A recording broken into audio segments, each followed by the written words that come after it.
Finalmente, depois de muita briga, depois de muita discussão, ataque à democracia, invasão do Capitólio, enfim, tudo que a gente viu que aconteceu, o Trump saiu da presidência dos Estados Unidos de uma maneira relativamente pacífica. Saiu ali, pegou sua malinha, foi pra Flórida, tudo tal, e fez uma mensagem, né? Não participou da transição, é a primeira vez, né, nos últimos anos aí que isso aconteceu. Um pouco vergonhoso, tá? Não acho que é legal você não reconhecer a derrota, enfim. Mas ele deu uma declaração também, falando que ele deseja boa sorte pro Biden, mas também deixou o recado bem claro. Eu estarei de volta, de alguma maneira ou outra, eu vou voltar aqui para a presença política americana. E de verdade, eu particularmente não sou muito simpático, né, a figura do Trump, mas o cara tem razão nessa. Porque o Trump, ele teve uma... A briga política foi muito grande, né? A gente tem uma disputa muito apertada nas eleições americanas. Tá certo que nem todo mundo que votou no Trump era exatamente porque é um trumpista, né? Porque o cara gosta do Trump. Tem muita gente que votou no Trump por medo do Partido Democrata. A gente não pode esquecer que o Partido Democrata, ele também teve alguns discursos em alguns pontos um pouco mais radicais do que radicais, digamos assim, né? Do que a população de maneira geral gosta nos Estados Unidos. Então, muitas pessoas, por não gostarem desse discurso democrata, acabaram votando no Trump.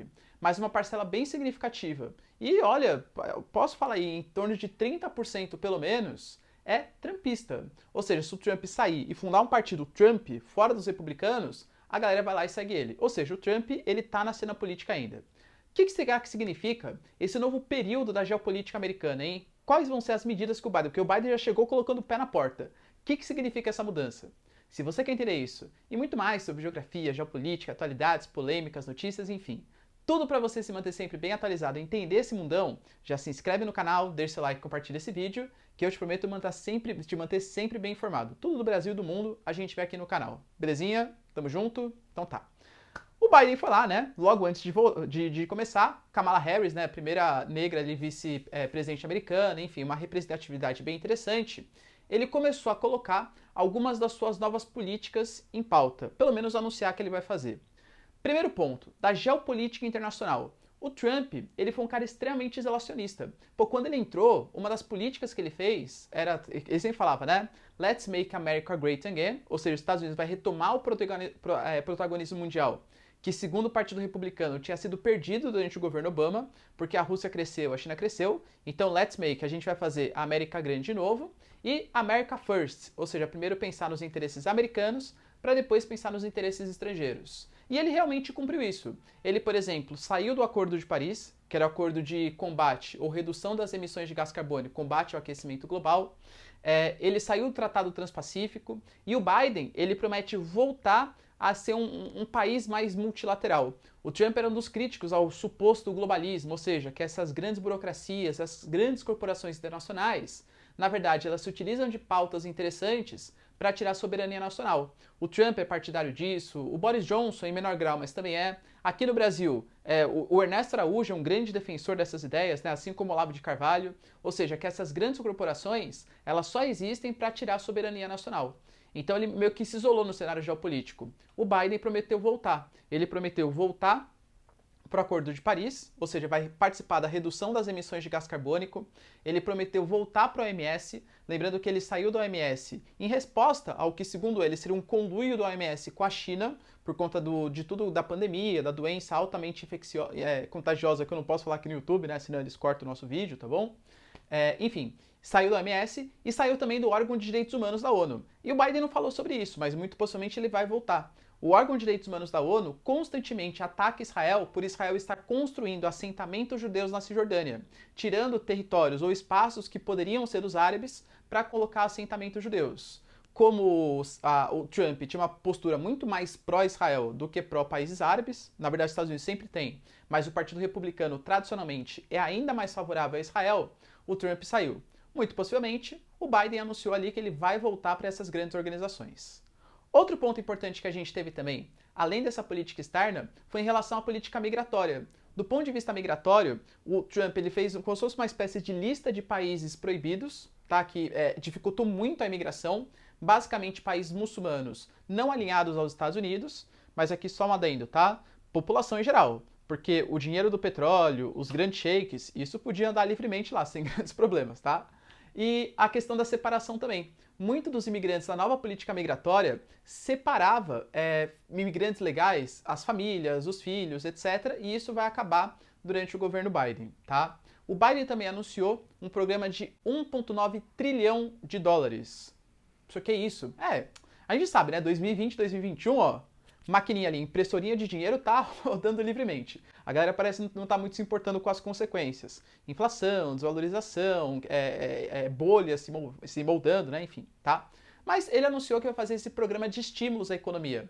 Vai financiar, por exemplo, crédito estudantil, vai impedir que as pessoas sejam despejadas por conta de não pagamento de hipoteca, dos juros, dos empréstimos, com uma tentativa de melhorar a vida da população mais pobre tão carente nessa época de pandemia, e anunciou também um programa de estímulos à produção de medicamentos relacionados à vacinação. Ele é um cara que ele está tentando se mostrar, ao contrário do Trump, que muitas vezes até foi negacionista, né? Fala, isso aí não é nada, tudo tá. A gente conhece também, né, aqui no Brasil, uma postura parecida, mas tentou mostrar um caráter mais cientificista. Então vai investir bastante em campanhas de vacinação e vai obrigar, inclusive, as pessoas a utilizarem máquinas e equipamentos de proteção individual em prédios públicos, em alguns locais fechados, como uma forma de proteção àquela população, da população em geral. E outro ponto importante que foi anunciado, além desse estímulo econômico, foi também a questão da igualdade racial. Ano passado, nos Estados Unidos, a gente sabe toda a mobilização social que aconteceu pelo movimento Black Lives Matter. Tudo começou, na verdade já existia, né? Os Estados Unidos é um país que tem um racismo escancarado, infelizmente. Mas tudo começou com o George Floyd, né? A gente lembra daquela cena, enfim, terrível que aconteceu, e começou o movimento. O Trump, ele, ao invés de apoiar o movimento contra a opressão contra os negros, tal, o que ele fez? Não é nada isso, acaba sendo mimimi. E isso acabou colando muito na imagem do Partido Republicano. E, aliás, foi uma das coisas que fez o Partido Republicano perder bastante popularidade, o Trump perder bastante popularidade.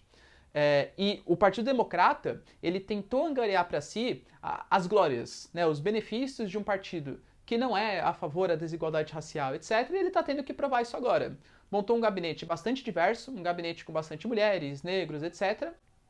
E também promete fazer ainda mais políticas afirmativas nos Estados Unidos. Pegando com a relação com o Brasil agora, isso é um ponto bastante problemático, por quê? Do ponto positivo que eu posso dar para vocês para o Brasil da eleição Biden é a possível desvalorização do dólar. O Partido Democrata é conhecido por, como eu falei para vocês, imprimir dinheiro, distribuir renda, programa social, e é natural, né? Quando você imprime mais moeda, você emite mais crédito, você tende a ter uma inflação. Desvaloriza o dólar, consequentemente o real ele tende a se valorizar. Pô, ponto interessante, bom pra gente. Real tá caro, né, galera? A gente sabe como o real tá mal, tá? Mas isso é o ponto positivo, porque de ponto negativo existem várias coisas. O Brasil, por exemplo, ele tinha como grande aliado nessa política mais isolacionista de combate ao suposto globalismo os Estados Unidos. Porque os nossos outros parceiros são quem? Hungria, Polônia. Galera, convenhamos que o peso geopolítico desses países é praticamente nulo. Agora, a gente está muito mais isolado, geopoliticamente falando. Por exemplo, o Brasil, ele abriu mão da sua condição privilegiada na OMC, né? A gente tinha alguns direitos até alguns protecionismos e tal, para ganhar apoio do Trump para a entrada na OCDE. O Trump até declarou o apoio, só que a gente não entrou na OCDE, no Clube dos Ricos. O Biden, com a nossa política ambiental, com a nossa geopolítica estrangeira, totalmente apoiando os Estados Unidos. Vai apoiar a entrada do Brasil na OCDE ainda? Vocês realmente acham que vai? Porque eu desconfio que não vá, tá? Os acordos multilaterais que tenderiam a acontecer entre Brasil e Estados Unidos. O Biden é mais um desses governantes parecidos com a Merkel, com o Macron, que pegam, levam em consideração também. De verdade, galera, se é de maneira real ou se é de maneira hipócrita, vamos deixar para outro vídeo, mas que leve em consideração as questões ambientais para fechar acordos de livre comércio. E aí, será que o Biden agora vai fechar acordo com o Brasil? Será que ele vai apoiar, por exemplo, o acordo de livre comércio entre Mercosul e União Europeia? Então o Brasil, no cenário geopolítico com o Biden, ele tende a se mostrar muito mais isolado. O Brasil vai ter que mudar suas relações geopolíticas, o Brasil vai ter que se abrir mais com o mundo, a gente arranjou briga com a China, a gente arranjou briga com uma série de países, colocando todos os ovos numa mesma cesta, que era os Estados Unidos, e agora os Estados Unidos tocou de presidente. Vocês percebem a importância de quando a gente fala em diplomacia, a gente não tem que estabelecer relação entre governos, e sim relação entre estados? Não pode ser o governo brasileiro momentâneo que faz uma relação com o governo norte-americano momentâneo. Tem que ser uma relação que supere governos. Uma relação entre estados. É o Estado brasileiro e o Estado chinês. O Estado brasileiro e o Estado norte-americano. A nossa geopolítica externa não foi feita dessa maneira. Então eu prevejo bastante dificuldade, pelo menos em 2021, principalmente se o Brasil não mudar a chavinha, não tentar se integrar mais e tentar agora sim, né, seguir os princípios mais do multilateralismo e não ficar se apoiando somente nos Estados Unidos. Beleza, pessoal? Deu para entender a mudança, o que significa essa mudança na geopolítica americana e os rumos principalmente também para o Brasil? Se vocês curtiram o vídeo, já deixa seu like, se inscreve no canal. E é isso aí, galera. Beijos, abraços e tchau. Até mais.